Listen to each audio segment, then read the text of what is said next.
Buat teman-temanku yang baru gabung, bisa cek di playlist untuk urutan videonya. Untuk judul baru, bisa cek juga di playlist channel ini.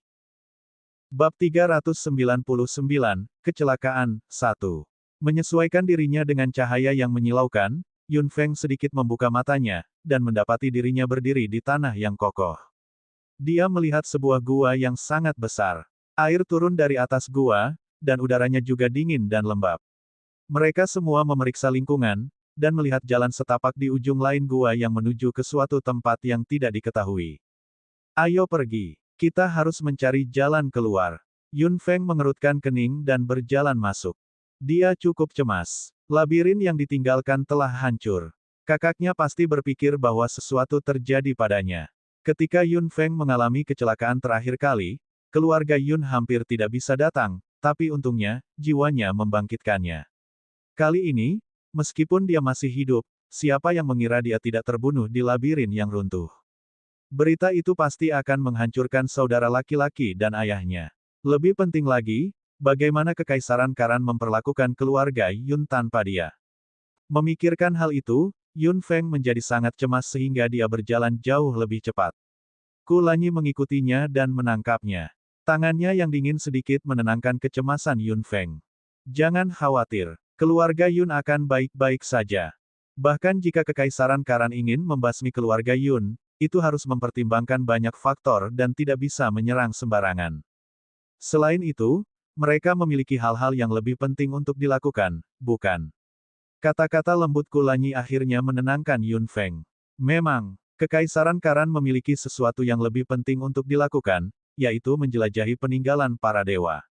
Kekaisaran Karan perlu membuat banyak persiapan untuk eksplorasi, karena 3 kerajaan akan menjelajahinya bersama dan persaingan akan ketat. Meskipun Kekaisaran Karan bermaksud untuk berurusan dengan keluarga Yun, itu tidak punya waktu untuk melakukan itu. Keluarga Yun aman, setidaknya untuk saat ini. Yun Feng menjadi jauh lebih santai. Dia telah berpikir untuk memberitahu keluarganya tentang situasinya, tetapi giok transmisi suara tidak berfungsi di gua yang tidak dikenal ini. Ao Jin sedang berjalan di sisi lain Yun Feng. Dia telah menatap Yun Feng dan mengamati ekspresinya. Dia tidak pernah menarik pandangannya dari wajah Yun Feng. Ao Jin, kenapa kamu menatap Feng Feng? Tanya Kulanyi dengan senyum dingin. Gadis, setelah aku kembali ke klan naga, aku pasti akan membunuh kedua itu, kutuk Ao Jin, tanpa menjawab pertanyaan Kulanyi. Ketika dia melihat Yun Feng, dia menyadari bahwa Yan Yu dan Xiao Ling telah berbohong padanya. Bukannya mengklaim bahwa mereka tidak tahu kondisi Yun Feng, keduanya bersumpah bahwa Yun Feng mati di sana, yang membuat Ao Jin frustrasi untuk waktu yang lama. Dia bahkan meninggalkan rumah naga. Namun, tidak pernah terpikir olehnya bahwa kedua orang itu berbohong padanya. Yun Feng baik-baik saja, yang membuat Ao Jin senang. Sepertinya hatinya yang kosong telah terisi kembali. Setelah tahun-tahun ini, gadis itu benar-benar berbeda dari ketika mereka pertama kali bertemu. Dia tidak akan pernah cukup melihatnya. Mendengar apa yang Ao Jin katakan, Yun Feng tahu bahwa yang dia maksud adalah Yan Yu dan Xiao Ling. Sebelumnya, kedua orang itu tentu saja tidak ramah padanya. Sekarang setelah Ao Jin melihatnya, kebohongan mereka sudah terbongkar. Mereka tidak akan berakhir dengan baik setelah Ao Jin kembali ke naga. Dia tidak perlu mengatakan apa-apa lagi. Yun Feng tersenyum. Pesonanya langsung mengejutkan Ao Jin. Melihat Ao Jin tercengang, Kulanyi tampak mengerikan dan memegang tangan Yun Feng lebih erat. Yun Feng menoleh. Ada apa? Kulanyi terkekeh dan tidak mengatakan apa-apa. Dia hanya memegang tangan Yun Feng lebih erat. Mereka bertiga berjalan maju dalam suasana yang aneh. Jalan itu panjang dan basah. Mereka berkeringat keras setelah berjalan sebentar. Mereka terus bergerak. Ketika mereka mendekati ujung jalan, mereka menemukan lapangan yang agak luas, dan gua lain yang udaranya lebih segar. Ada bunga dan rumput yang tidak dikenal tumbuh di tanah. Saat Yun Feng dan Kulanyi datang, mereka menangkap aura unsur berlimpah yang tidak bisa diabaikan begitu saja. Keduanya melihat ke arah yang sama. Banyak tanaman yang tidak dikenal tumbuh di sana. Di tengah tanaman, rumput putih tumbuh. Itu tampak seperti sepotong batu giok yang berkilauan. Hanya sedikit orang yang akan menyadarinya jika itu tidak melepaskan aura unsur yang kuat. Yun Feng dan Kulanyi saling memandang. Keduanya tahu bahwa rumput itu cukup maju. Suara leluhur tiba-tiba datang dari kepalanya. Nak, itu adalah rumput esensi surgawi yang muncul sekali dalam 10.000 tahun. Itu bisa meningkatkan level penyihir tanpa menahan diri. Nak, ambillah. Nenek moyang itu terdengar sangat bersemangat. Rumput esensi surgawi dapat meningkatkan level penyihir tanpa menahan diri. Yun Feng sudah berada di final level komandan, jadi rumput esensi surgawi mungkin akan menaikkannya ke level raja. Mata Yun Feng juga dipenuhi dengan gairah, tapi dia tidak melakukan apa-apa. Bagaimanapun, Kulanyi bersamanya, dan dia mungkin membutuhkan rumput juga. Yun Feng tidak ingin bersaing dengannya. Kulanyi tertawa kecil. Feng Feng, aku tidak butuh itu. Yun Feng tercengang, dan menatap Kulanyi dengan heran. Apakah dia tidak tahu apa itu? Atau apakah dia memberikannya meskipun dia tahu apa itu? Kulanyi tersenyum manis pada Yun Feng, tanpa keserakahan untuk item di matanya. Yun Feng berpikir sejenak. Apakah Kulanyi tahu atau tidak, dia memutuskan untuk menerima kebaikannya. Yun Feng melangkah maju dan hendak mengambil rumput esensi surgawi, ketika suara-suara datang dari sisi lain gua dengan keras dan jelas. Tidak mudah untuk memancing benda itu pergi. Percepat, aku benar-benar bodoh menerima tugas untuk datang ke sini bersamamu. Haha, berhentilah merengek. Kamu benar-benar beruntung karena diapresiasi oleh summoner dari kerajaan Kesia. Bab 400, Kecelakaan, 2. Teman-teman, cukup bercanda. Harap tetap di sini berjaga-jaga. Saya akan segera kembali. Yun Feng dan teman-temannya mendengar percakapan itu dengan keras dan jelas di dalam gua. Yun Feng dan Kulanyi saling melirik, dan tahu apa yang ada di pikiran mereka. Summoner dari kerajaan Kesia. Dia pasti melemah karena apa yang dia lakukan untuk kontes internasional, atau dia tidak akan membutuhkan rumput esensi surgawi. Melihat rumput yang berkilauan, Yun Feng tersenyum nakal. Summoner dari Kesia Empire, kamu pasti tidak akan memiliki Divine Essence Grace ini. Yun Feng dengan cepat mengulurkan tangannya dan mengambil rumput esensi surgawi. Saat dia melakukan itu, dia mendengar raungan marah di kejauhan. Summoner dari kerajaan Kesia yang akan mengambil Divine Essence Grace bergegas maju dengan mata melebar. Setelah dia memasuki gua, dia melihat Yun Feng dan teman-temannya. Dengan melihat lebih dekat, dia menemukan bahwa Yun Feng sedang memegang rumput esensi surgawi yang dia butuhkan. Dia menyipitkan matanya. Letakkan rumput esensi surgawi. Itu bukan milikmu. Yun Feng memegang rumput esensi surgawi. Dia bisa merasakan energi yang kuat dari itu hanya dengan memegangnya di tangannya. Dia telah merencanakan untuk memasukkannya ke dalam gelangnya, tetapi leluhurnya memperingatkannya bahwa rumput esensi surgawi akan kehilangan energinya dengan cepat jika dia melakukan itu. Itu harus diawetkan dalam stoples ajaib khusus, atau ditelan secepat mungkin. Kal, apa yang terjadi? Anda sudah kembali begitu cepat. Raungan datang dari luar, dan dua pria bergegas masuk dengan cemas. Keduanya tercengang saat melihat Yun Feng dan orang asing lainnya. Mereka mencuri Divine Essence Grace, kata Kal, satu-satunya summoner dari kerajaan Kesia, yang sebenarnya jauh lebih tua dari penampilannya. Dua pria lainnya segera marah. Gadis kecil, rumput itu milik kita. Yun Feng tertawa. Mencuri. Bukankah mereka berencana untuk mencurinya juga? Ao Jin meraung dengan marah, kamu jelas juga pencuri, tapi kamu cukup tidak tahu malu untuk menuduh kami. Ho, raungan marah datang dari kejauhan, dan semakin dekat. Kedua prajurit menjadi cemas dan melepaskan energi pertempuran mereka. Yun Feng mengerutkan kening. Keduanya lebih kuat darinya. Ao Jin dan Kulanyi juga menjadi cemas, karena kedua prajurit itu lebih kuat dari yang mereka duga.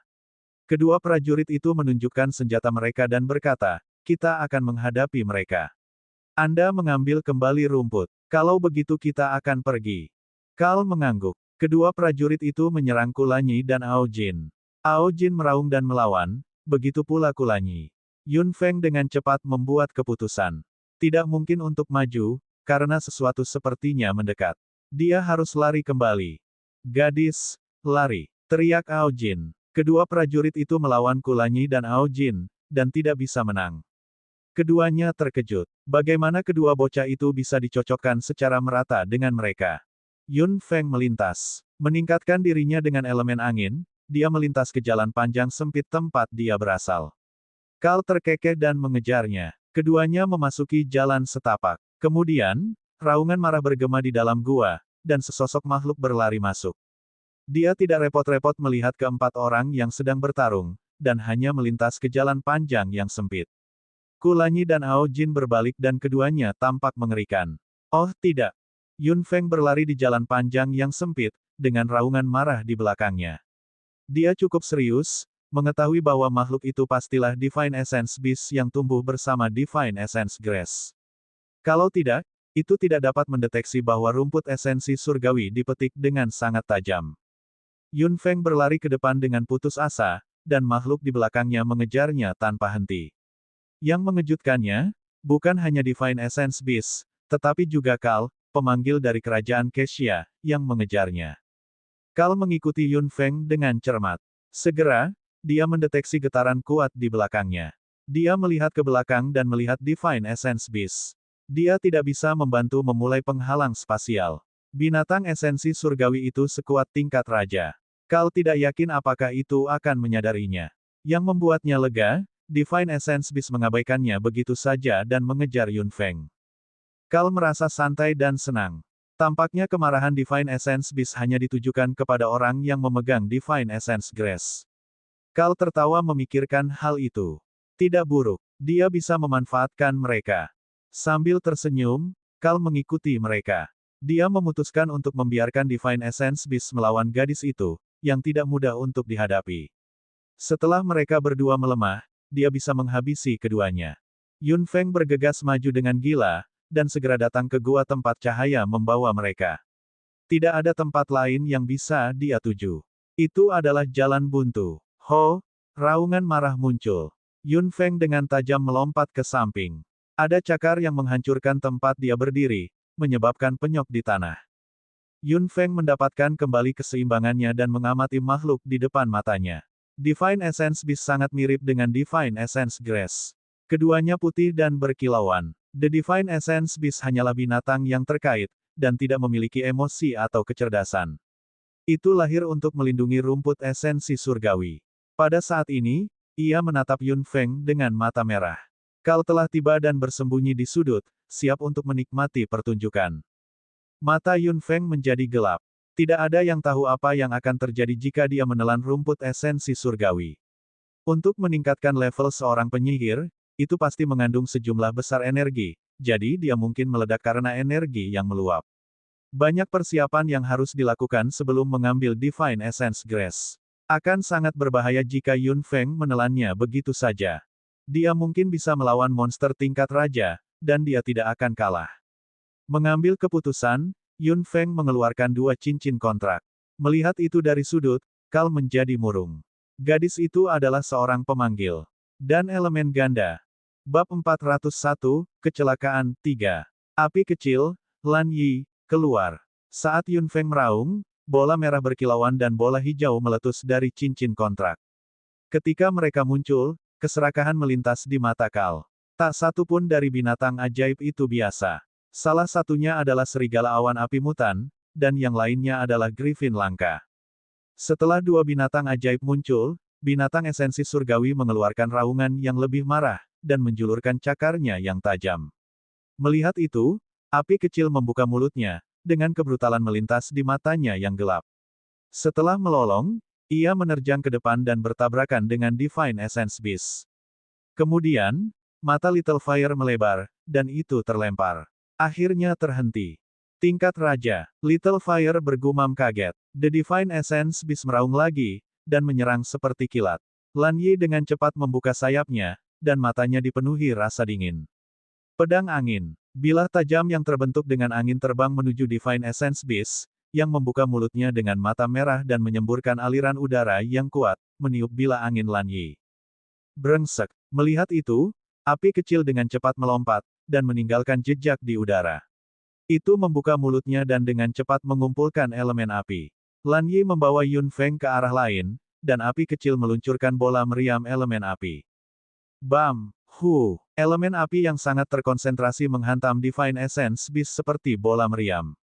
Meskipun Divine Essence Beast mengelak, perutnya terkena beberapa elemen api, yang menyebabkan luka besar. The Divine Essence Beast meraung dengan marah dan menghancurkan tanah, membuat tanah bergetar keras. Setelah smash, retakan yang tak terhitung jumlahnya muncul di tanah, seperti retakan pada kulit telur yang pecah. Lan Yi membawa Yun Feng dan terbang ke langit. Api kecil berdiri di tanah. Detik berikutnya, tanaman hijau tak terbatas meletus dari tanah yang retak dengan gila-gilaan, membentuk belenggu yang membatasi api kecil ke tanah dengan erat. Kau ingin membatasiku? Tidak ada kesempatan. Elemen api merah tua menyala di sekitar api kecil, membuat tanaman di sekitarnya tersentak. Namun, mereka masih berjuang dan mengikat anggota tubuhnya. Little Fire meraung dengan marah, dan Divine Essence Beast menyerangnya lagi. Kali ini, Little Fire bahkan tidak memiliki kesempatan untuk menghindar. Saudara api, seru Lan Yi cemas. Yun Feng dengan cepat mengulurkan tangannya yang lain. Perisai bumi. Segera, perisai bumi muncul di depan Little Fire, menghalangi serangan Divine Essence Beast. Api kecil dibatasi oleh tanaman, dan tidak bisa menakut-nakuti mereka dengan elemen api. Itu sudah dikurung. Melihat Earth Shield di depan Little Fire, Kal menyipitkan matanya dengan keras. 3 macam elemen. Dia adalah pemanggil 3 elemen. Kal menggertakkan giginya. Posisi kerajaan Kessia di benua timur tidak boleh dilampaui, begitu pula posisinya. Gadis ini harus mati. Dia tidak bisa membiarkannya tumbuh dewasa. Api kecil, kembali. Yun Feng meraung. Api kecil kemudian berubah menjadi seberkas cahaya merah dan kembali ke cincin kontrak Yun Feng. Tanaman yang menahan api kecil menghilang ke tanah setelah api kecil menghilang. Melihat itu, Yun Feng membuat rencana pertempuran. Yun Feng mengirim rencana pertempurannya ke Lan Yi secara telepati. Lan Yi langsung mengangguk dan menyipitkan matanya. Lan Yi memiliki sepasang sayap pada awalnya, tetapi ketika dia membuka matanya, dia memiliki 2. Kal, melihat itu dari kejauhan, sangat serakah hingga matanya memerah. Griffin bersayap 4. Itu sangat langka. Kal sangat antusias dan bertekad untuk mendapatkan binatang ajaib itu. Keempat sayap Lan Yi muncul, meningkatkannya ke kecepatan tertinggi. Itu berubah menjadi seberkas cahaya biru, dan menukik ke arah Divine Essence Beast. The Divine Essence Beast mengangkat kepalanya dan meraung dengan marah, dan kemudian terbang ke arahnya secepat kilat. Melihat itu, Yun Feng memanggil elemen angin di tubuhnya, dan mengejar Divine Essence Beast. Sementara Lan Yi membuat Divine Essence Beast terganggu, Yun Feng mengejarnya dari belakang. Dia mengepalkan tinjunya dan menghancurkan Divine Essence Beast di belakang. Bam! Sebuah suara membosankan meledak. The Divine Essence Beast terluka parah oleh tinjunya, dan marah. Itu berbalik, dengan kebrutalan melintas di wajahnya yang mengerikan. Itu membuka mulutnya dan menyemburkan arus udara kuat lainnya. Yun Feng melompat ke samping, dan cakar Divine Essence Beast menyerangnya. Yun Feng tidak punya waktu untuk menghindar, dan dipukul dengan tepat. Dia terhuyung. Melihat itu, Lan Yi membuka sayapnya. Pola Griffin yang digambarkan pada 4 sayap indah muncul, mengumpulkan elemen angin dengan cepat. Lan Yi dengan sungguh-sungguh mengepakkan sayapnya, meluncurkan panah elemen angin dengan sangat kuat sehingga tidak mungkin untuk menghindar. Cukup. Astaga, astaga. The Wind Arrows melesat begitu kencang sehingga Divine Essence Beast tidak bisa mengelak.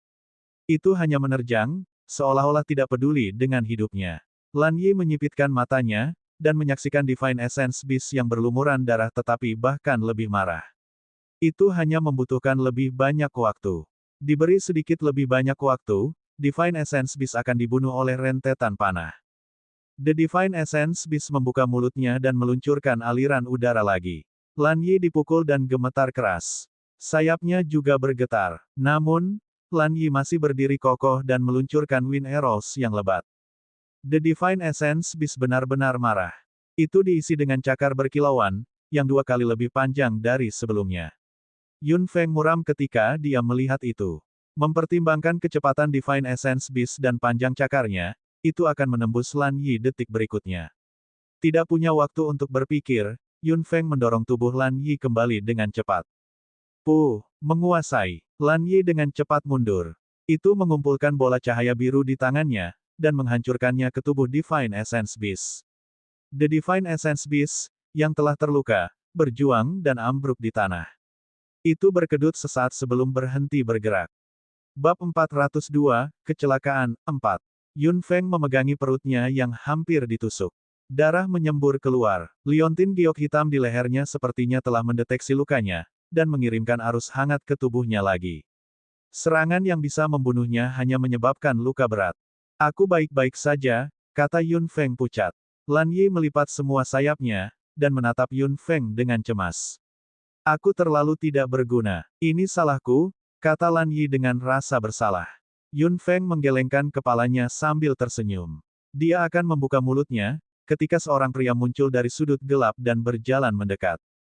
Karena itu tidak berguna, mengapa kamu tidak membiarkanku menyimpannya? Kal menjilat bibirnya, dengan keserakahan meledak dari matanya. Dia menilai Lan Yi. Sebagai pemanggil elemen angin, dia menemukan Griffin bersayap 4 sangat cocok. Gadis kecil, beruntung bagimu untuk mengontrak Griffin bersayap 4, tetapi kamu tidak mampu mengendalikannya, atau menjalankan kemampuannya secara maksimal. Mengapa Anda tidak memberikannya kepada saya? Saya akan memanfaatkannya sebaik mungkin. Yun Feng tertawa kecil. Kentut tua, kamu tidak memenuhi syarat untuk menggunakan Magic Beast yang kukontrak. Mari kita cari tahu seberapa mampu Anda. Kal menggerakkan tangannya. Yun Feng tahu bahwa dia akan mengaktifkan arai kontrak. Lan Yi segera berubah menjadi seberkas cahaya hijau dan kembali ke cincin kontrak Yun Feng. Melihat itu, Kal tersenyum dingin. Jika aku membunuhmu, kontraknya akan dicabut. Gadis kecil, Griffinmu dan Divine Essence Grace akan menjadi milikku. Memegang rumput esensi surgawi di tangannya, Yun Feng menatap pria yang tidak bermoral yang mencoba mengambil keuntungan darinya, dan tertawa. Dia memegang rumput esensi surgawi lebih erat dan tersenyum. Mereka berdua akan menjadi milikmu. Tidak ada kesempatan. Mata Karel melebar. Yun Feng dengan cepat memasukkan rumput esensi surgawi ke dalam mulutnya dengan tangannya yang lain. Divine Essence Beast langsung berubah menjadi cairan, dan sejumlah besar energi melonjak dari cairan ke ruang spiritual Yun Feng dengan cepat. Petik 2 tanda seru petik 2. Kal tidak punya waktu untuk menghentikan Yun Feng sama sekali. Dia hanya bisa menyaksikan rumput esensi surgawi yang dia temukan dengan susah payah dimakan begitu saja. Energi yang kuat melonjak ke ruang spiritual Yun Feng. Dia merasa seperti balon yang telah diisi dan akan segera meledak. Di ruang spiritual Yun Feng, energi yang melonjak berkumpul menjadi tetesan air yang menempati ruang spiritual Yun Feng, yang telah terisi. Namun, lebih banyak lagi tetesan air yang mengembun dan menempati. Nak, segera bubarkan energinya. Kamu akan meledak jika tidak melakukan sesuatu. Suara cemas leluhur bergema di kepala Yun Feng. Yun Feng tanpa sadar mencoba mendorong energi yang akan membuatnya meledak. Dia merentangkan tangannya dan menangis kesakitan. Energi besar menyembur keluar dari tubuh Yun Feng. Melihat itu, Kal mengubah ekspresinya, dan buru-buru melarikan diri. Ini adalah kematian yang mudah bagi gadis itu. Dilihat dari trennya, dia akan meledak cepat atau lambat. Dia tidak bisa mendapatkan rumput esensi surgawi lagi, tetapi setelah gadis itu meninggal, dia mungkin bisa mengambil Griffin itu. Jeritan menyakitkan menyebar dengan sejumlah besar energi. Keempat orang yang bertarung sengit di tepi gua semuanya berhenti. Mendengar teriakan itu, Ao Jin dan Kulanyi terkejut dan bergegas masuk ke dalam gua tanpa sepatah kata pun. Pada saat ini, Kal baru saja keluar dari gua, tetapi Ao Jin dan Kulanyi tidak punya waktu untuknya. Mereka bergegas masuk. Kal berkata dengan serius saat dia keluar, gadis itu memakan rumput esensi surgawi, tapi cepat atau lambat dia akan meledak. Ayo keluar dulu. Kedua prajurit itu terkejut mendengarnya, dan berlari keluar dengan cepat bersama Kal. Ao Jin dan Kulanyi bergegas masuk ke dalam gua dan melihat Yun Feng, yang kulitnya merah dan bengkak. Meskipun dia telah mengeluarkan banyak energinya, bahkan lebih banyak lagi yang terakumulasi di dalam dirinya. Setelah raungan marah, Yun Feng ambruk di tanah. Yun Feng. Kedua orang itu segera menghampirinya. Melihat kesengsaraan Yun Feng, Kulanyi mencoba menyembuhkan lukanya dengan elemen ringan, hanya untuk terkejut ketika dia menyentuh tubuh Yun Feng. Gadis, ada apa? Tanya Ao Jin cemas. Kulanyi mengerutkan alisnya. Pada saat ini, gua itu tiba-tiba bergetar hebat, dengan batu-batu jatuh dari atas. Setelah pertempuran sengit, dan karena energi yang dilepaskan Yun Feng, gua ini akan segera runtuh. Kulanyi memeluk Yun Feng dan berkata kepada Ao Jin, ayo pergi dari sini. Gua ini akan runtuh. Ao Jin mengangguk. Keduanya bergegas keluar. Ketika Kal merasakan bahwa gua itu runtuh, dia tersenyum dan melambaikan tangannya, memanggil elemen angin yang mempercepat keruntuhan. Segera, pintu keluar gua telah sepenuhnya diblokir. Baik Kulanyi dan Aojin tampak mengerikan ketika pintu keluar diblokir. Batu-batu terus berjatuhan di dalam gua. Sambil menggertakkan giginya, Aojin melepaskan cahaya kemasan. Gua itu terlalu kecil untuk menampung Aojin yang telah mengambil bentuk aslinya. Dia menembus dari belakang gua. Kulanyi mengambil kesempatan untuk duduk di punggung Aojin. Naga emas terbang dari belakang gua, dan naik ke langit sebagai seberkas cahaya kemasan. *****. Kaisar Karan tidak sepenuhnya puas dengan hasil kontes internasional, tetapi karena dia memenangkan kualifikasi eksplorasi, dia bisa menerimanya. Dia tidak peduli apakah Yun Feng masih hidup atau tidak. Meskipun Yun Feng adalah pemanggil yang dinanti-nantikan oleh keluarga kerajaan Karan, Kaisar tidak bodoh, dan tahu bahwa Yun Feng tidak menyukai keluarga kerajaan dan keluarga Yun tidak akan melakukan apapun untuk keluarga kerajaan. Jadi, bahkan jika dia adalah seorang summoner, dia tidak akan membantu keluarga kerajaan Karan sama sekali. Karena dia tidak akan membantu keluarga kerajaan Karan, Kaisar pasti tidak akan mengizinkannya untuk membantu negara lain. Dia agak senang bahwa Yun Feng tidak meninggalkan Forsaken Maze. Jika dia dihapus begitu saja, maka dia akan memiliki satu masalah yang lebih sedikit untuk dikhawatirkan. Keluarga Yun akan mudah dihadapi sekarang setelah Yun Feng pergi. Bab 403, Yun Feng bangun, 1. Kaisar Karan selalu berhati-hati. Meskipun Yun Feng hilang, itu tidak berarti dia sudah mati. Sampai kematiannya dikonfirmasi, dia tidak benar-benar berani berurusan dengan dan melenyapkan keluarga Yun. Jika tidak, jika Yun Feng tiba-tiba muncul di suatu tempat, keluarga kerajaan Karan akan menderita. Sampai ke bawah, Kaisar takut identitas Yun Feng sebagai pemanggil.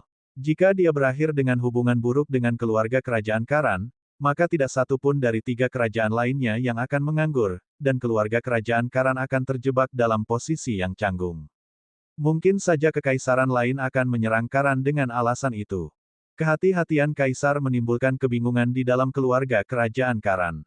Keluarga Yun seharusnya menjadi musuh bebuyutan keluarga kerajaan Karan. Bukankah ini kesempatan terbaik untuk menghapusnya? Bukankah Yun Feng sudah pergi? Secara alami, Kaisar berpikir berbeda. Sama seperti itu, keluarga Yun tinggal di ibu kota dengan aman, untuk saat ini. Sejak runtuhnya Forsaken Maze, Yun Feng benar-benar tertekan. Bagaimana Feng bisa selamat dari kehancuran itu? Jika dia aman, mengapa dia tidak mengirim pesan? Setelah runtuhnya Forsaken Maze, Yun Feng, Murong Yuntian dan Zeran semuanya dideportasi oleh kerajaan Kexia. Untungnya, Zheng Ran mengantar ketiga anak yang frustrasi itu kembali ke Karan dengan selamat.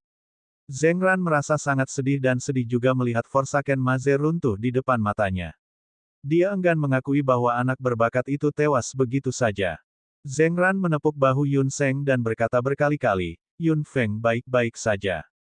Dia akan kembali. Yun Feng, kamu sekarang adalah pilar keluarga Yun. Anda harus menjalani kehidupan yang baik dan menunggu dia kembali. Petik 2. Yun Feng mencoba menenangkan diri. Apapun yang tersisa dari harapan di hatinya adalah satu-satunya motivasinya. Kakak perempuannya yang tersayang tidak mungkin mati dengan mudah. Dia tidak bisa. Dia tiba-tiba akan muncul dan memanggilnya saudara lagi dalam beberapa hari. Yun Feng menyemangati dirinya sendiri. Murong Yuntian dan Zeran berpikiran sama. Tidak ada yang bisa terjadi pada Yun Feng.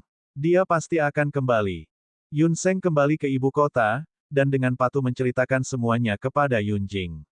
Setelah mendengarkannya, Yun Jing menjadi kaku di kursinya, dan terdiam untuk waktu yang lama. Yun Feng juga duduk diam. Mata Yun Jing memerah. Dia bangkit dan tidak mengatakan apa-apa. Yun Feng melihat punggung ayahnya, dan merasa dia tercekik. Yun Jing pergi ke aula leluhur keluarga Yun. Dia berlutut dan menundukkan kepalanya. Di depannya adalah lencana pemimpin sebelumnya dari keluarga Yun. Lukisan leluhur pemanggil ada di atas, dengan senyum lebar dan rambut pendek yang sama. Yun Jing berlutut untuk waktu yang lama. Semua pemimpin keluarga Yun sebelumnya, saya bersumpah bahwa saya bersedia mengorbankan apapun selama Anda membiarkan Feng kembali dengan selamat.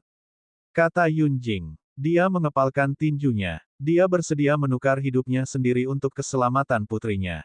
Setelah mengetahui apa yang terjadi pada Yun Feng, Mu Xiaojin langsung menangis. Dia memanggil Yun Feng dengan sound transmission jade, tapi tidak ada respons sama sekali dari Yun Feng. Melihat itu, Yun Sheng bahkan lebih sedih. Dia memeluk Mu Xiaojin, yang menangis, di tangannya. Air matanya perlahan membasahi pakaian Yun Sheng. Keduanya memanggil nama yang sama, dan berdoa agar dia bisa kembali. Asteris. Naga itu sama seperti sebelumnya. Sejak Ao Jin pergi, naga hitam dan maple merah bersaing lagi. Ao Jin jarang kembali. Ketika dia kembali terakhir kali, dia pergi dalam depresi setelah mengetahui apa yang terjadi pada Yun Feng, yang membuat naga hitam sakit kepala, dan membuat Xiao Ling merasa tidak enak. Dia tidak tahu bahwa Yun Feng adalah satu-satunya yang berarti bagi Ao Jin. Pada hari ini, gempa bumi dahsyat terjadi di tepi lembah naga. Setelah ruang bergetar, seekor naga yang berkilauan dalam emas terbang masuk.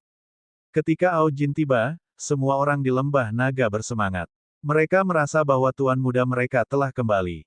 Sama seperti terakhir kali, naga hitam dan naga merah semuanya datang. Mereka semua tercengang melihat Ao Jin dalam wujud aslinya, dan kemudian mengubah ekspresi mereka saat melihat seseorang di punggungnya. Ao Jin sang tuan muda adalah salah satu naga emas yang paling terhormat. Siapa yang berani menungganginya? Bukankah itu memalukan bagi para naga? Kepala tetua naga hitam, tanpa sepatah kata pun, mengulurkan tangannya yang telah berubah menjadi cakar naga, dan menamparkan pelaku. Kepala naga merah juga akan menyerang. Melihat itu, kemarahan meledak dari mata emas Ao Jin. Persetan, aku akan membunuh siapapun yang menyentuhnya. Kepala naga hitam dan maple merah keduanya melihat Kulanyi di punggung naga, dan tercengang melihat wajahnya yang cantik. Apakah tuan muda mereka menjadi manusia ini dan membawanya kembali? Kemudian mereka melihat Yun Feng, yang berdarah di lengan Kulanyi. Meskipun kulitnya pecah-pecah dan dia tampak menyedihkan, mereka semua menyadari bahwa dia adalah Yun Feng. Bukankah dia sudah mati di Istana Naga? Baik Penatuaki dan Yanting memiliki pertanyaan yang sama. Bagaimana mungkin seseorang yang telah meninggal di Istana Naga muncul di sini? Mereka mendapat jawaban hanya dalam beberapa detik, dan tampak lebih mengerikan dari sebelumnya. Xiao Ling dan Yan Yu benar-benar cukup berani untuk berbohong kepada Tuan Muda. Mengingat sifat buruk Ao Jin, mereka berdua panik, dan mundur selangkah, memberi jalan untuknya. Ao Jin melirik mereka, dan kemudian dengan cepat terbang ke depan. Bab 404, Yun Feng bangun, 2. Itu Yun Feng, kata Elder Qi dengan suara rendah. Memikirkan betapa beraninya cucunya, Penatuaki merasakan sakit kepala yang hebat.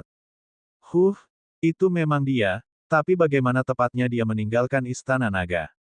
Yanting bingung dengan pertanyaan lain.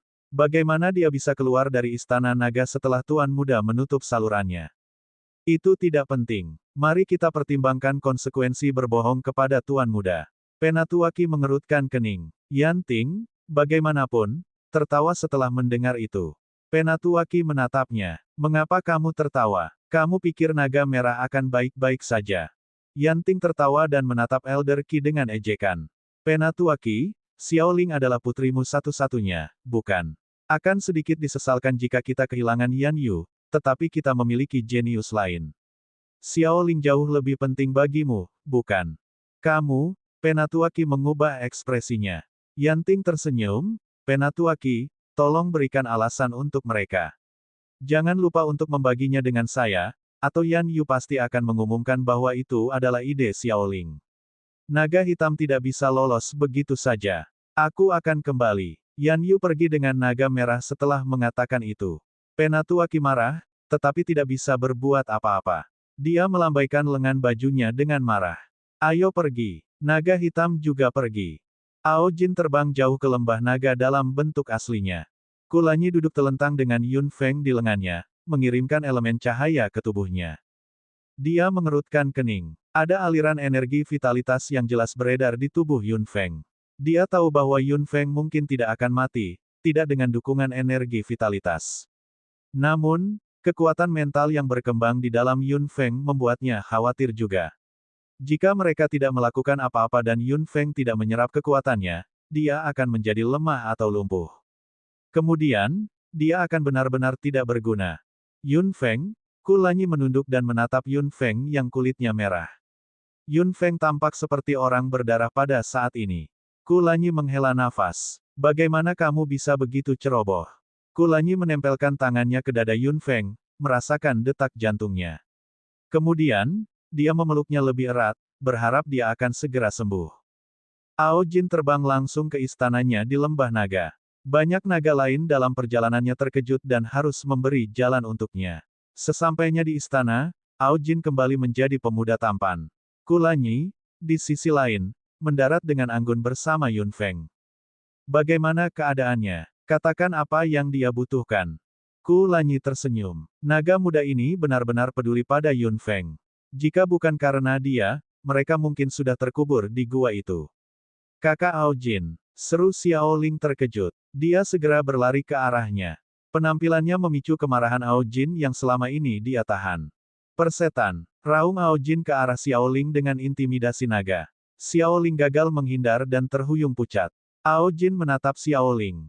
Kamu berani berbohong padaku. Apakah naga hitam akan memberontak? Xiao Ling menjadi pucat dan menggelengkan kepalanya dengan cepat. Bagaimana itu mungkin? Kakek selalu setia padamu, begitu juga naga hitam lainnya. Jangan dengarkan fitnah mereka, saudara Ao Jin. Ao Jin mencibir. Kulanyi sama sekali tidak tertarik dengan bisnis naga. Dia bertanya, di mana kamarnya? Xiao Feng melirik Kulanyi, dan agak heran. Siapa wanita ini? Dia bahkan lebih cantik darinya. Apakah saudara Ao Jin menyukainya? Yun Feng pergi, dan penggantinya ada di sini. Kulanyi mengangkat kepalanya dan menatap mata Xiao Ling. Xiao Ling segera menarik pandangannya. Untuk sesaat, dia sedikit takut pada wanita itu. Mengapa itu? Ikuti aku. Memikirkan situasi Yun Feng, Ao Jin memimpin Kulanyi ke depan. Xiao Feng melirik mereka dengan rasa ingin tahu lagi, dan melihat Yun Feng dalam pelukan Kulanyi. Meskipun Yun Feng terluka parah, Xiao Feng segera mengenalinya. Jantungnya berdebar. Yun Feng masih hidup. Bagaimana mungkin? Ao Jin dan Kulanyi pergi dengan cepat. Xiao Ling sudah panik. Dia berpikir bahwa kebohongan yang dia dan Yan Yu katakan tidak akan pernah terlihat, karena Yun Feng tidak akan pernah keluar dari Istana Naga. Namun, dia secara mengejutkan melarikan diri. Xiao Ling tercengang. Bagaimana dia bisa lolos dengan berbohong kepada Tuan Muda Naga? Leluhur yang tinggal di ruang spiritual Yun Feng terus memanggil namanya, tapi Yun Feng tidak merespon sama sekali. Dia tertidur lelap, merasakan tekanan besar di ruang spiritual, leluhur itu tampak mengerikan. Jika hal-hal berlanjut seperti ini, ruang spiritualnya pasti akan meledak, dan kemudian dia akan dinonaktifkan. Ini akan sangat memalukan. Nak, bangun, bangun. Suara leluhur bergema di kepala Yun Feng. Namun, Yun Feng tidak membuka matanya sama sekali. Kulitnya merah seperti api, dan pembuluh darahnya jernih. Suhu tubuhnya juga sangat tinggi. Dia tampak seperti sepotong batu bara yang terbakar dalam api. Dia hampir berubah menjadi transparan, tapi tidak ada apapun kecuali kemerahan yang terlihat di tubuhnya. Liontin giok hitam yang dikenakan Yun Feng di lehernya terus-menerus memancarkan energi vitalitas. Secara bertahap, aliran aura hitam yang samar-samar dikirim ke tubuh Yun Feng bersama dengan energi vitalitas. Leluhur itu mengangkat kepalanya dengan kaget, dan memeriksa aura hitam yang samar-samar. Matanya melebar dengan cepat. Itu ruang spiritual, yang akan meledak, mengalami perubahan kecil dan bertahap. Kekuatan mental yang melonjak gila-gilaan, setelah menghadapi aura hitam yang samar-samar, menghilang. Leluhur melihat apa yang terjadi di ruang spiritual, terkejut. Itu adalah swallowing, kemampuan elemen kegelapan. Namun, dari mana elemen kegelapan itu? Gadis itu tidak memiliki elemen gelap. Apa yang sedang terjadi? Bab 405, Yun Feng bangun 3. Leluhur mengamati aura hitam dengan tenang.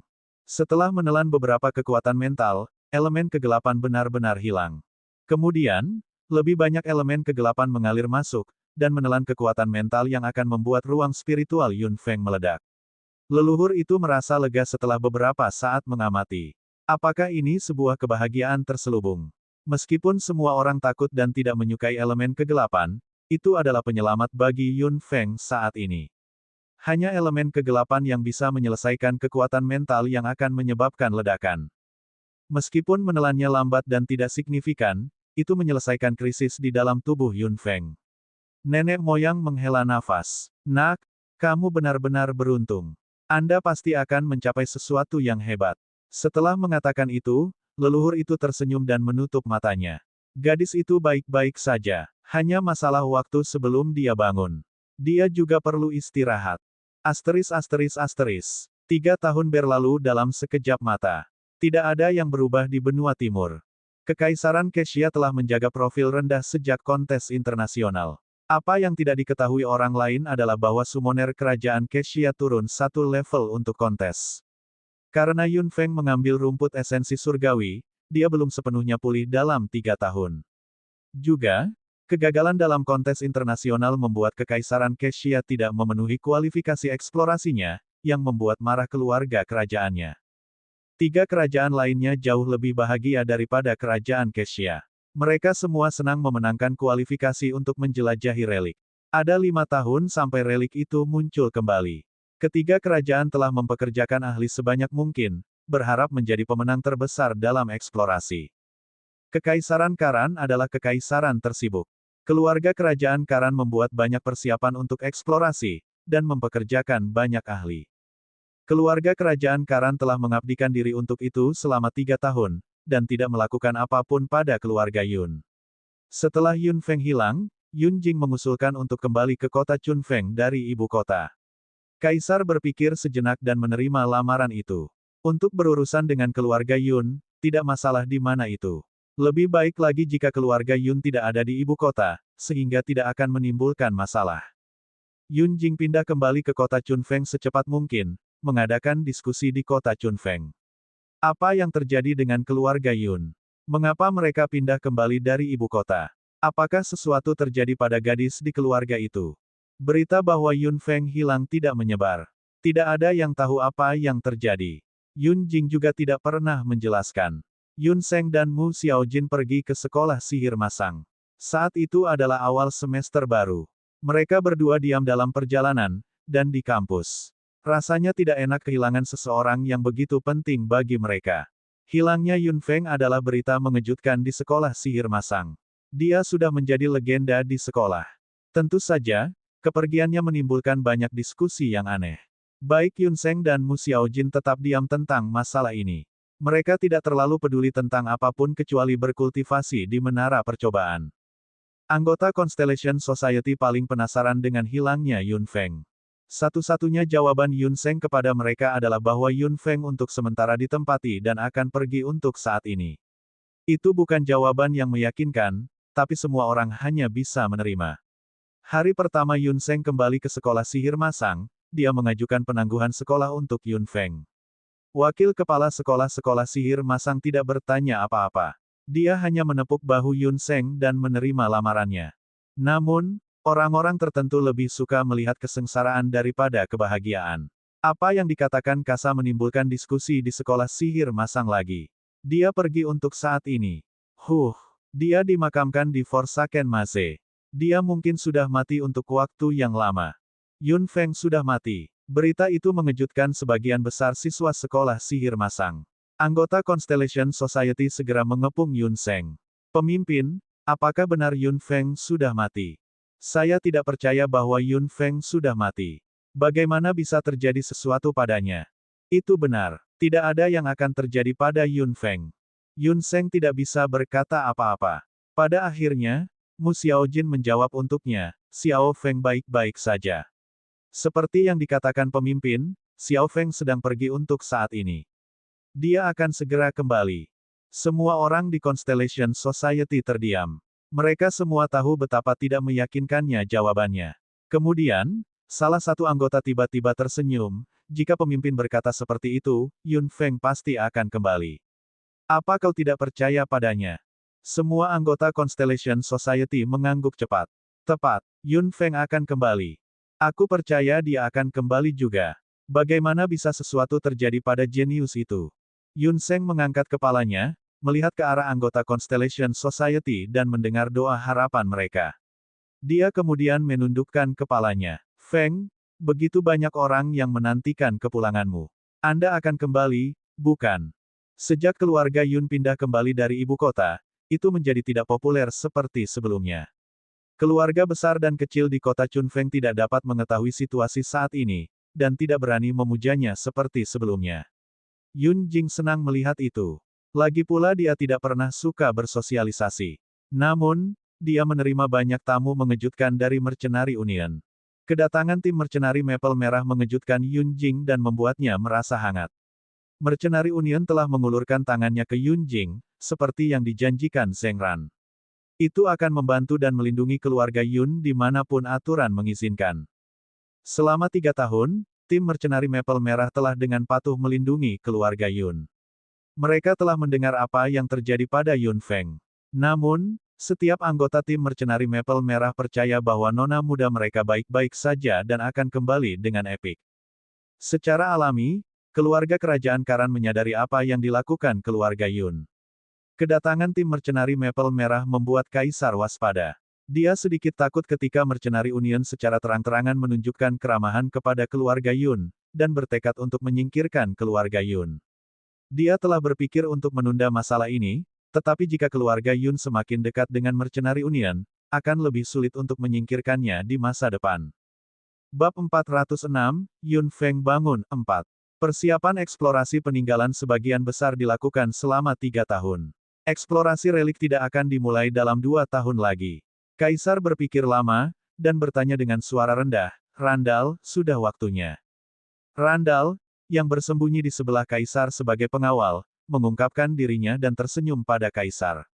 Jika Anda memberi saya perintah, saya akan segera melaksanakannya. Kaisar tersenyum. Sudah saatnya kita menyingkirkan tulang ikan yang tersangkut di kerongkongan kita. Lakukan itu dengan cepat. Tidak peduli tentang Mercenary Union. Aku akan menghadapinya.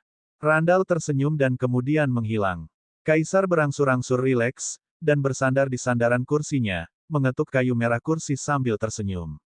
Yun Feng, dan keluarga Yun, jika kamu tidak bekerja untukku, apa gunanya membuatmu tetap hidup? Asteris. Semua naga telah hidup tidak nyaman selama 3 tahun, karena amarah tuan muda mereka menjadi lebih buruk. Xiaoling dan Yan Yu dihukum. Mereka tidak dihukum mati, tetapi mereka sangat menderita. Naga menjadi lebih takut pada tuan muda mereka. Ada seorang gadis yang telah tertidur selama 3 tahun di salah satu kamar di istana utama naga. Dia tidak pernah membuka matanya atau bergerak selama 3 tahun. Seperti boneka, dia hanya berbaring dengan tenang. Dia tampak benar-benar membeku, kecuali bahwa dia masih bernapas dengan mantap. Kulanyi telah tinggal bersama para naga dan menjaga Yun Feng selama 3 tahun. Dia tampaknya menjadi lebih cantik dalam 3 tahun. Yun Feng juga terlihat lebih dewasa. Kemerahan yang mengejutkan di kulitnya sudah hilang. Dia menjadi adil seperti sebelumnya, tetapi dia masih belum bangun. Dengan lembut membelai pipi Yun Feng dengan jarinya, Kulanyi duduk di samping tempat tidur dan menatap Yun Feng. Feng, kamu masih belum bangun. Betapa egoisnya, Kulanyi tersenyum penuh kasih, dan meletakkan tangannya di dada Yun Feng. Tubuh gadis yang sedang tidur itu tetap semenarik sebelumnya. Lekukannya yang anggun berada di bawah tangan Kulanyi. Feng, kamu benar-benar Jika Anda masih belum bangun, saya akan menyentuh Anda semua. Kulanyi memasang senyum memikat, dan mengirim elemen cahaya ke tubuhnya. Itulah yang dia lakukan setiap hari selama 3 tahun. Setelah mentransmisikan elemen cahaya, dia menatap Yun Feng untuk sementara waktu, dan kemudian berjalan pergi, meninggalkan ruangan. Ao Jin sedang keluar untuk urusan bisnis. Selama 3 tahun, kondisi Yun Feng stabil. Selain itu, Kulanyi ada di sana untuk menjaganya, jadi dia pergi untuk urusan bisnis tanpa khawatir. Segera, suara air mengalir keluar. Sepertinya seorang gadis sedang mandi. Gadis yang tadi tertidur di ranjangnya, tiba-tiba menggerakkan jarinya. Kemudian, aura yang kuat tiba-tiba meledak dari tubuhnya. Suara pancuran hilang, dan seseorang mendobrak pintu dan masuk ke kamar, dengan tubuhnya masih basah. Yun Feng. Dia dipanggil. Gadis di tempat tidur membuka matanya yang telah tertutup selama 3 tahun, dengan cahaya yang menyilaukan. Yun Feng hampir tidak membuka matanya ketika dia mendeteksi energi berlimpah di dalam tubuhnya yang benar-benar berbeda dari level komandan. Energinya jauh lebih murni, dan membuatnya lincah. Dia memeriksa ruang spiritualnya. Tetesan air di ruang spiritualnya telah berubah lagi. Tetesan air berwarna-warni yang melayang di ruang spiritualnya dikonsolidasikan dan berubah menjadi entitas nyata. Mereka masih berkilauan, tetapi mereka tidak lagi ilusi. Sebaliknya, Mereka tampak seperti permata. Nak, selamat. Kamu sekarang adalah summoner level monark. Suara leluhur bergema di kepalanya. Yun Feng linglung sejenak. Kemudian, dia menyadari bahwa kemampuannya telah melampaui level komandan dan mencapai level raja. Setelah Yun Feng bangun, leluhurnya juga bangun, dan melihat perubahan di ruang spiritual Yun Feng. Dia tidak bisa lebih terhibur dan senang. Gadis itu tidak akan maju melampaui level komandan tanpa kecelakaan itu. Dia seperti burung phoenix yang terlahir kembali setelah menahan rasa sakit yang paling menyiksa. Leluhur memeriksanya dengan cermat, dan menemukan bahwa ruang spiritual Yun Feng telah sepenuhnya stabil. Elemen gelap yang menelan kekuatan mental Yun Feng juga hilang.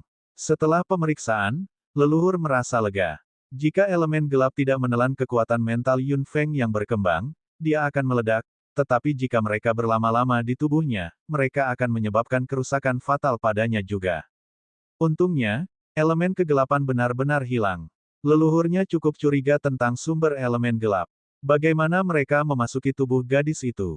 Merasakan energi yang melimpah di tubuhnya, Yun Feng tidak bisa menahan senyum. Dia mengangkat kepalanya, dan melihat orang cantik dengan rambut basah berdiri di depannya. Dia mengedipkan matanya, dan melambaikan tangannya, menghancurkan orang di dada. Kamu siapa? Yun Feng menemukan bahwa dia tidak mengenakan pakaian yang dia tahu, dan sangat terkejut. Dia dengan cepat memeriksa lingkungan, dan mengerutkan kening dengan curiga. Bukankah dia di dalam gua? Tempat apa ini? Juga, dia sedang melihat seorang pria yang tidak mengenakan apa-apa selain handuk mandi. Meskipun pria itu cukup memukau, mengapa dia ada di sini? Feng Feng, apakah ini caramu membalas penyelamatmu? Setelah dipukul oleh Yun Feng, Ku Lanyi terhuyung mundur dan memegang dadanya, menggosoknya. Yun Feng sudah sekuat seorang pejuang. Ku Lanyi merasakan penderitaan di dadanya. Feng Feng, mendengar itu, Yun Feng berbalik dan menatap pria yang tidak mengenakan apa-apa selain handuk mandi. Hanya ada satu orang yang memanggilnya Feng Feng, dan itu adalah Ku Lanyi. Yun Feng menyipitkan mata dan menatap wajah pria itu. Dia tampak akrab, dan sedikit lebih dewasa dan lebih menarik daripada Ku Lanyi. Namun, ketika dia mengamati lebih hati-hati, dia menemukan bahwa dia memang Ku Lanyi. Bab 407, Aku Kembali, 1. Yun Feng melihat dada datar Ku Lanyi, yang tidak memiliki karakteristik wanita. Dia segera berubah murung. Ku Lanyi, kamu laki-laki. Sambil memegang dadanya, Ku Lanyi menatap Yun Feng dengan sedih. Aku tidak pernah mengatakan aku seorang wanita. Yun Feng hampir kehilangan kata-kata. Tapi kamu tinggal di asrama perempuan. Aku selalu sendirian. Mereka hanya menugaskan saya ke asrama perempuan. Tidak ada yang bisa saya lakukan. Ku Lanyi mengangkat bahu, dan mencondongkan tubuh ke dekatnya, memegangi dadanya. Melihat itu, Yun Feng mencoba menghindar, tapi Ku Lanyi mengulurkan tangannya dan meraih pergelangan tangan Yun Feng. Feng Feng, aku telah menjagamu selama 3 tahun saat kamu tertidur. Aku mengganti pakaianmu, membantumu mandi, memberimu makan, dan mengobati lukamu.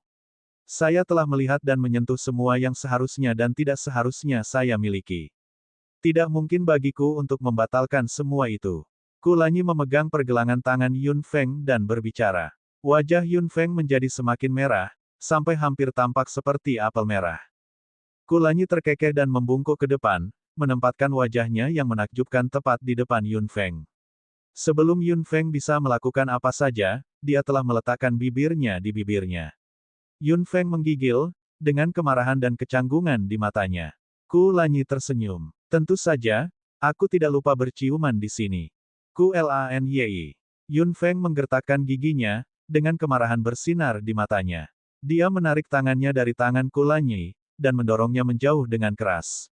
Sambil tersenyum, Ku Lanyi bergerak mundur dengan kooperatif, tetapi handuk di pinggangnya jatuh ke tanah di beberapa titik. Yun Feng benar-benar tercengang. Ku Lanyi berdiri di depan Yun Feng dengan tenang, tidak merasa canggung sama sekali. Tubuhnya yang menarik terekspos sepenuhnya. Tidak ada cacat sama sekali di tubuhnya. Ku Lanyi sangat cantik ketika dia berpura-pura menjadi seorang wanita, dan ketika dia seorang pria. Ku Lanyi tersenyum sepanjang waktu, dan tidak peduli sama sekali bahwa dia telanjang. Dia bahkan mengguncang apa yang ada di antara kakinya dan mengedipkan mata. Feng Feng, Apakah kamu puas dengan tubuh suamimu?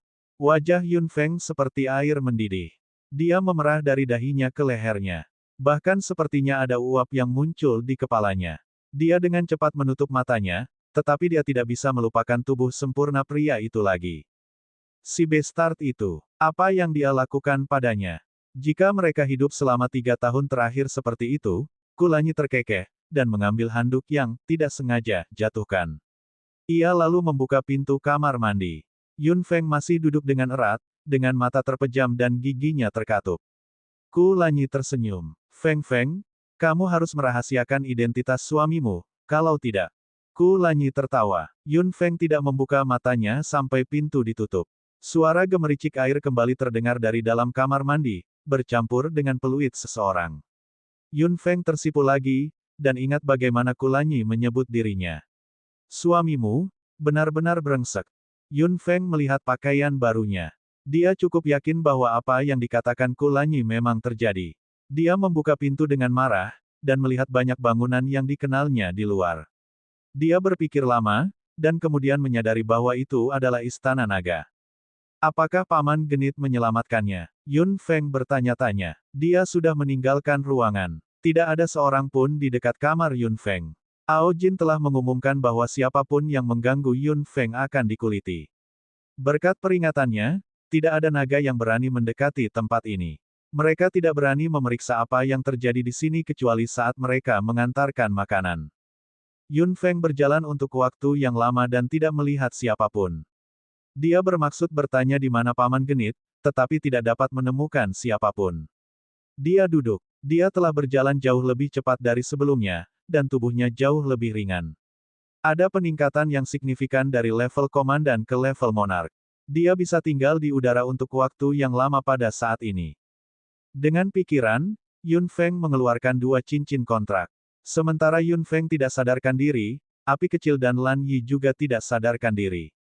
Setelah pemanggil mengontrak binatang ajaib, mereka akan terhubung. Kedua cincin kontrak telah berubah lagi. Setengah dari cincin kontrak merah tua telah ditutupi dengan pola api, dan setengah lainnya halus. Cincin kontrak hijau itu sama. Setengahnya ditutupi daun pohon, dan setengahnya lagi tidak memiliki pola. Little Fire dan Lan Yi juga bangun setelah Yun Feng melakukannya. Dia tersenyum dan menyentuh kedua cincin kontrak, merasakan kehangatan mereka. Tuan, Anda sudah bangun. Suara api kecil terdengar. Yun Feng tertawa. Suara Lan Yi datang lagi. Selamat, Tuan. Anda telah naik lagi ke tingkat raja. Petik 2. Tanpa kata lain, Yun Feng memanggil mereka. Lan Yi masih setampan sebelumnya, dan wajah birunya berkilauan. Itu tampak jauh lebih menakutkan daripada sebelumnya. Little Fire masih tidak mau berubah menjadi manusia. Ini mengungkapkan tubuh serigala raksasa, dan warna bulunya telah berubah secara signifikan. Api kecil, yang berwarna merah tua, tampak berbeda setelah mencapai level raja. Merah tua terpecah menjadi hitam murni dan kemerahan cerah, yang bercampur pada bulu Little Fire, membuatnya semakin misterius dan indah. Api kecil menggelengkan kepalanya dan hampir ingin melolong dengan penuh semangat, tetapi kemudian ia memutuskan untuk menahan diri. Tuan, di mana bakso itu? Tanya api kecil. Yun Feng akhirnya ingat bahwa dia telah melemparkan bakso kembali ke gelangnya. Bagaimana kabarnya? Apakah itu kelaparan selama 3 tahun? Bab 408, Aku Kembali, 2. Dia mencari gelangnya, dan melihat bola putih bundar. Saat berikutnya, bakso telah berlari keluar dari ruang. Bulunya berkilau di bawah sinar matahari. Setelah keluar, ia tersentak dan mengangkat kepala kecilnya dengan pusing.